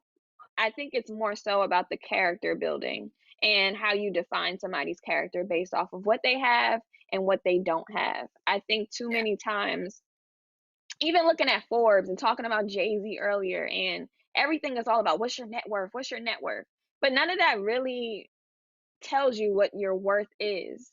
And I do wish that sometimes we could just see wealth as something totally different from, what people assume it looks like. And, Instagram makes it worse. People rent out planes and jets and go take pictures and then find out that they're just a part of a studio setup and never were really on a jet. People do things all the time. Who did that? Who called them out? You'd be surprised. These social media influencers will take a picture on a set and make it look like they just flew to Dubai. And I think a lot of that can just stain a person. So from being an insider to seeing a lot of different things, I just think that people need to focus on building themselves up, and everything else will follow. Chase purpose, not paper. Because Tyrese can't pay. He can't pay for a good wife. You can't pay for love. You can't pay for certain things. Money can't buy everything. Yeah. No, I totally agree. And I wholeheartedly agree with everything that she said in terms of dating celebrities. Like, if that's not your life, if you're not in that life already, I definitely wouldn't recommend it. It's just something different. And if you're not ready to be that something different, then just, and that can cloud your judgment of what's for you. People don't want to divorce or stay in relationships. You hear about women doing this all the time. And not to just make it all about women, but a lot of women, maybe even Tyrese's wife, stayed longer than she wanted to because she was like, look, I got a good thing here. The house is beautiful. I'm in this beautiful house. I got this baby, success, and everything looks good. And I don't have any complaints, but innerly, she wasn't at peace. She wasn't happy. Yeah. Crazy. Yeah. So Gerald Johnson is in the comments, and he says, so many think that they got where they are on their own, but we all need to understand there was always someone else to help us get to where we are. That's so true, right? It definitely takes a village. It definitely takes a team. And while you may be able to get there, on your own, you definitely it probably took you a long time, and you probably would have gotten there faster with a team, a support system, someone who could keep you grounded. So, yeah. So, nonetheless, I agree with her, and she was dropping some knowledge. If y'all go out to her page, I think it's on her page, and she talks for about 5 minutes, and she goes through her reasoning for it, speaking from experience. So, yeah. And I remember being probably Tiara's age, thinking, I don't want to date no, because at the time, you know, for us, it was the athletes, right? Because everybody was going to the league and this and that. And once you talk to those guys, like starting from high school, those guys are just groomed different. And it was just like everybody wanted them. They had yes people all around them, and their character would become flawed if they didn't have that ground level of guidance and foundation. And if your grandparents didn't raise you, then shoot, you missing something. so they would get all of that. And it just wasn't for me. I was just like, I'm good. I'm good. No, I understand. I don't. Yeah, I'm good on that. I get it. No, I was just saying, I understand. Yeah. Things can cloud your judgment. D Shield says that Tiara has been raised so well. She loves it. And Tammy Berry says she's so proud of her baby's mindset. Yes, definitely. Thank you. Now, spill some tea on Tyrese's house and what was going on, because you said it was very, very nice. Like, spill some tea, girl. Well, okay, so how I ended up going over there, I have a friend from Morehouse, and he was like his mentor. He was originally from the part of LA, I think maybe Compton is where Tyrese is from. Anyway, he was like Tyrese's mentee and, one of my close friends. And he was just like, look, we're having a get together over here, and you're one of the few people I feel like I can invite. And you've been around a certain type of people, so you're not going to, you can't take a lot of people everywhere. And I was just one of those few friends that he felt comfortable inviting. So gathered my best friend, and we went over. As soon as we got there, it was like definitely a private estate, beautiful, the big driveway, everything, Wow. staircase going into the house. Like, it was amazing. As soon as we got in, it was like, give me a cell phone. So I had to give up my cell phone. Couldn't have my phone on me the whole night. Nope. They did not want you to have your phone. How long ago was it? I was probably a sophomore, so about 3 years ago. Okay, because that whole "give me your phone" is to me is kind of new. It's annoying. It really, yeah, it is. Okay, it was annoying because you think about safety practices, and I'm happy that I brought my best friend with me, because if it was a situation where I just had to give up my cell phone and I'm at Tyrese's house with, even though I was cool with the guy, I didn't know him that well that he was my best friend. So it was like, you want me to give him my cell phone and then go with y'all into the basement? What is this? This is just too much. But anyway, I'm paranoid like that, okay? I watch a lot of movies, a lot of Lifetime, a lot of Power. And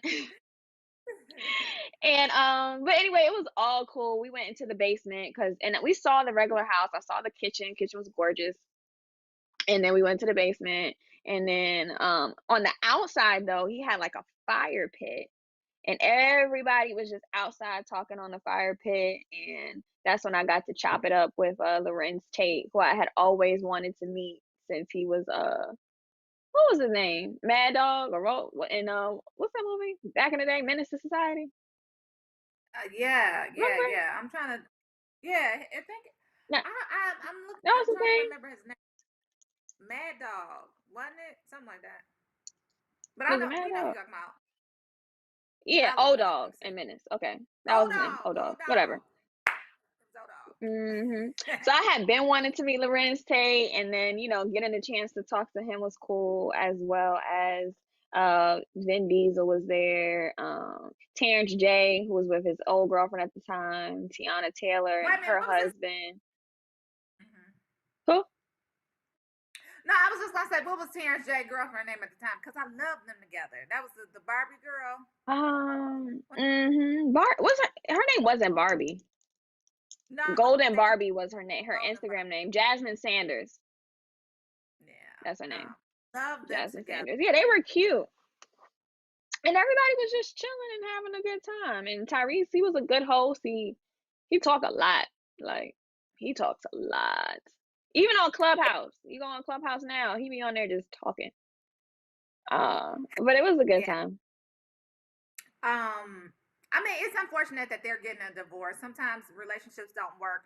I don't understand though, Tiara, why relationships are so difficult. Like, why do you think that romantic relationships involving significant others, you can't even say between a man and a woman, because sometimes it's woman, woman, man. So why are relationships so difficult? Like, we're gonna have to have a psychologist or somebody come on, but I just don't think that they have to be that difficult. Like, you remember when the Love Doctor came on and he was like, relationships are not rocket science. Like, they're not. It's um for me, I think for this year, I'm moving in relationships in the manner of, how can I out nice this person, right? So what else can I do nice? What else can I do to make this person's day? So I'm focusing on out nicing a person. So if a person tells me one time, I like lipstick or whatever it is, if it's within my realm of power to get them some and order them some and send it to their house to make their day, that's what I'm on. I mean, even when it comes to a relationship with your significant other, like, if they say that it's something that will make them happy and make their day, like, just go out of your way to do it. Like, that's what I'm on. Out nicing a person. That's all I gotta say. Yeah. Yeah. Because I just don't understand Yeah. why it's so difficult to maintain relationships. Like, get out your feelings, stop having tantrums, stop being mad. Like, what are you mad about? Let's discuss it. Let's have a conversation about it, a grown conversation. Let's communicate. That's key. Let's communicate. And let's see who can out nice the other person. Yes, Gerald. It's Yeah. only difficult if neither person is willing to be humble. Yes, and yes. And so I I always think, go ahead. no, I was just, thinking like with relationships, I think it's harder than what it needs to be, because when you think about like what happens in your mind and all of the serotonin and the dopamine and the memories and all of that can definitely change your ability to see what's what. Love of people or things has a way of making you not think soundly all the time. And I think that happens a lot in relationships. So Yeah, where somebody cheats, you look for ways to see the right in them and not the wrong. And or if someone yeah, does wrong to you, it clouds your judgment because of feelings and emotions.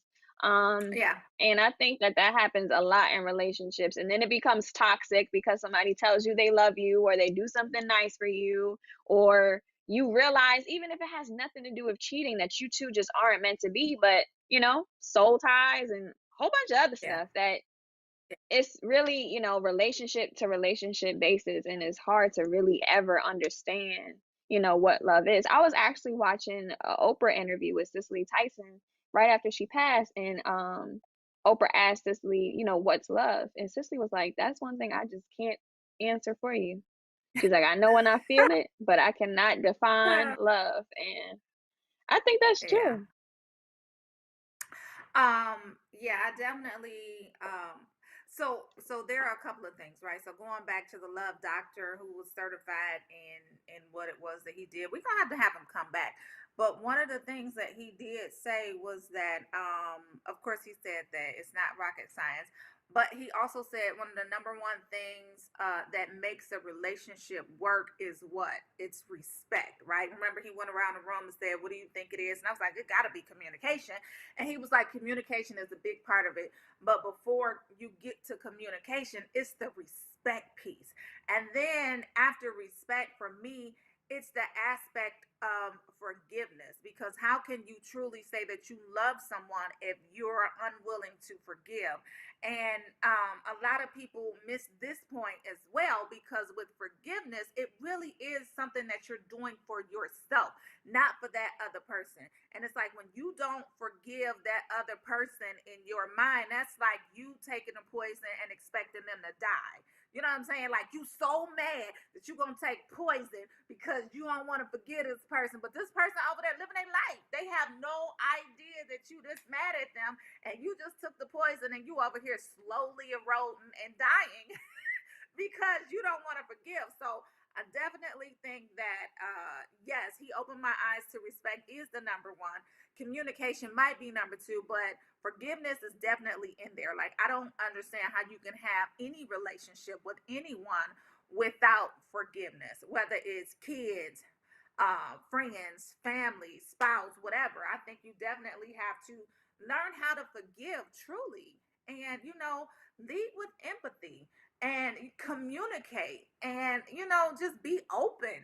And I think that's where a lot of people get caught up, because it's like, I'm not doing, and they over there, they did this and they did that. Okay, well, forgive, right? Because if you truly love some person, you have the capability to forgive them for what it was they did. Because, and then that's when you empathize, like, well, maybe they didn't mean it, and maybe da da da da da. I'm not saying be walked all over. I'm not saying that. I'm just saying learn how to forgive. And even after you forgive, if you feel like that person is not for you, then move on, but still Right. be able to forgive them. So, yes, That's yes, good. yes, yes. Yep. Forgive and move on. And really, once you move on, you really don't be thinking about them no more. It's really, I can Sometimes, honestly say, the moment I moved on, once I move on, I'm good. Like, you could call me, you could text me, FaceTime me, hey, what's up? How you doing? Hey, big head. I'm not like, hey, big bye. head. No, right. No, Hey, but big you're head. I right, don't need all that. Tiara. I think that is it might be like a Capricorn thing. Like, it's a switch for me. Like, once that switch is off, I'm good. I can talk to you, I can smile, we can kick it, but we're not about to kick it like that anymore. We might be able to go out for a drink, have a drink, and that was it. Maybe if I feel like it. But I'm good. I'm done with that. And like you said, even if they text with the hey big head, like, I don't have any animosity or hard feelings towards any of my exes. I just don't. If they call to this day and hey, what's up? But you keep it at that level and you keep moving. So Gerald said he lost the video portion. I don't know what happened, Gerald. But he was saying, I want to go back to one of his comments on Facebook. So he said, yes, love is good, but you have to not lose who you are, even in being humble. They must value what you both bring to the table. Definitely agree. Definitely agree.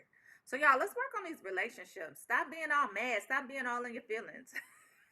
Learn how to forgive. Exactly. Be Exactly. humble. Compromise. Respect. Communicate. It's not that difficult. Yeah, it's not that difficult. So, anyway, Tiara, I just went on and on and on about Tyrese and his girl. But it really does resonate because it's not that hard. It's not that difficult. You know? Love everybody. I'm out here in 2021 trying to out nice everybody. I'm trying to out And nice it's everybody. okay. I think, and also I have to think everything is a learning experience. And just because you're not meant to be with somebody doesn't make you or them a bad person. Y'all just aren't the right fit for each other. We Yeah. can't just always make it work. Make it work. Yeah. Yeah. And sometimes, like you say, it's not meant to be. It's not meant to be. Uh, I'm. It's Y'all see I got 9:52. my little motivational sticky notes hanging up. That's one of them. What does it say? I can't see it. What does it say? What does that one say? I have victory. That's what that one says. I just decided, because like I said, I was just not feeling well, and I just prayed, and something said, put positive affirmations all over your home, bless your home, and that's what I did. And I guess that's the perfect time for us to get into positive thoughts. Think positive things, behave positively, and you find out that you grow through what you go through. So, keep your head up and be happy. Today is Wednesday, March 3rd. Happy hump day. And I'm gonna pass the ball to Portia. Well, I guess I should wait because we have a little time to talk, right? About positive thoughts. Or Portia, you ready to go? We do. We do. But I think I might be ready to go. Let's talk about You forgiveness. ready? Yeah, I'm ready. So let's talk about forgiveness. I think it's definitely a critical part of any relationship because people are going to do things. People's upbringings are different. Their experiences are different. And so something that may be offensive to you may not be offensive to me, right? So I am a very direct type of person. That's how I communicate. That's how I prefer to be communicated to. But some people see that as off-putting. Some people see that as condescending. Like I'm just trying to get to the next. Like I'm trying to win. Like what you over there trying to do? Because I'm trying to win. Let's get on to the next. Let's move to solution and let's keep it going. But a lot of people see that as I will just say off-putting. But let's talk about forgiveness because I think that is what plays a key part in making your relationship click. So if I did offend you, please forgive me for that. I promise you it's not what I meant. And I think in relationships, if we move to that a lot sooner in terms of the forgiveness piece of it, and leading with empathy and thinking that maybe a person just didn't mean what they said and allowing them some grace, I think we can tend to make our relationships work a lot better, a lot quicker, and just get along. So anyway, one of my favorite quotes for forgiveness is looking at it from the perspective of not forgiving people is like you taking the poison and you expecting them to die. So just forgive people, lead with empathy, move to solution a lot quicker. That's my positive thought of the day. I can go on and on and on. I'm just saying, like, move to solution, move to forgiveness, y'all. Yeah. I think And when that's you one of the keys. forgive, Mhm. and when you Go forgive, ahead. forgive yourself too. I That's think key. sometimes it's easier for us to forgive other people than it is for us to forgive ourselves for the things, we've done. Um, Yeah. Practice compassion with yourself. And I have to remind myself of this daily.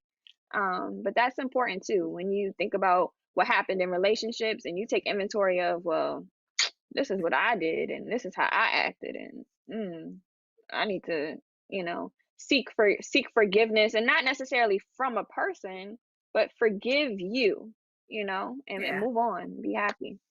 Mhm. Yeah, there's another saying that says to forgive is to set a prisoner free and then to realize that that prisoner was you. So free yourself, free your mind, forgive people. And even like Tiara said, forgive yourself. That's one of the things that we walk around with that makes us so heavy is that we just don't know how to forgive, period. But then when you put it in perspective of forgiving yourself, we don't know how to do that. Like let it go. Let it what Dawn and Shay used to say, let go and let flow. Let go and let flow. Forgive. Mhm. Inhale the positive. The Exhale. positive. Exhale. Y'all, thank y'all for tuning in. My coffee kicked in midway, y'all. Great My show. We coffee have some kicked great guests, in. all powerful women. Yes, yes. And we're gonna be doing Sisters with Superpower all month long. I encourage all of our sisters to think about what their superpowers are. Put it in the chat. Let us know. Send us a video. Send your 1 minute video to promotions at rollingout.com. We'll feature you on our website. We'll feature you on our social media. And we'll just let people know what your superpower is. Nominate some women for Sisters with Superpower as well. Send those into promotions at rollingout.com. Let's get it. It's International, it's Women's History Month, and March 8th is International Women's Day. So let's get it, y'all. Sisters with Superpower. What's yours? Mhm. What's your superpower? You asking me That's what it, my y'all. superpower is?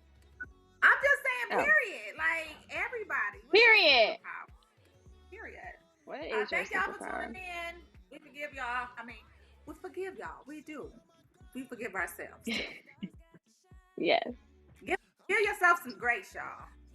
Thank y'all for tuning in. I just want to say, everybody, Gerald Johnson, thanks for your points. D Shield, thanks for your points. Kathy, Tammy, Iris, Shirley, Carter, Terry. Thanks for tuning in, Terry. And thanks for that. Okay, that's it.